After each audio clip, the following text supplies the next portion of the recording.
Hailakandi basic Chowringhee বাইপাসে ভয়াবহ পথ দুর্ঘটনায় দুটি বাইকের মুখোমুখি সংঘর্ষে দুজনের মৃত্যু ও একজনের গুরুতর জখম হয়েছে বলে জানা যায়। ঘটনাটি ঘটছে 11 তারিখ 1 মাস 2024 ইংরেজি রোজ শনিবার রাতে অনুমানিক 9:30 নাগাদ। এলাকাবাসী জড়ো হয়ে ঘটনাকে কেন্দ্র করে রাস্তা ঘেরাও করে এই ভয়াবহ পথ দুর্ঘটনা নিয়ে স্থানীয় জনগণের প্রতিবাদ করতে দেখা যায়। পুলিশ বিভাগীয় কর্তৃপক্ষ ও জেলাধিপতির গাফিলতির কারণে প্রতিদিন ঘটছে এমন হাজার ঘটনার খবর পেয়ে স্থানীয় প্রশাসন এসে পরিস্থিতি নিয়ন্ত্রণ করে। দৃশ্য SP24 টিভি পর্দায়।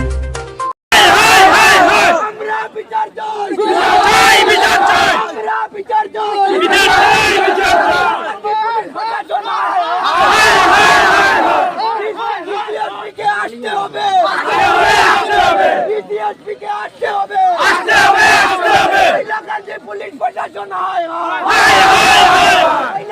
পুলিশ প্রশাসন আমরা রোড ব্লক করতে দেব আমাদের রোড ব্লক থাকবে যতক্ষণ না ডিসিএসপি আসবে আমরা রোড ব্লক তুলতে দেব না। ডিসি অফিস আসতে হবে হাইলাকান্দি পুলিশ প্রশাসন হাইলাকান্দি ডিসিএসপি আমরা মানব যদি 1 বছর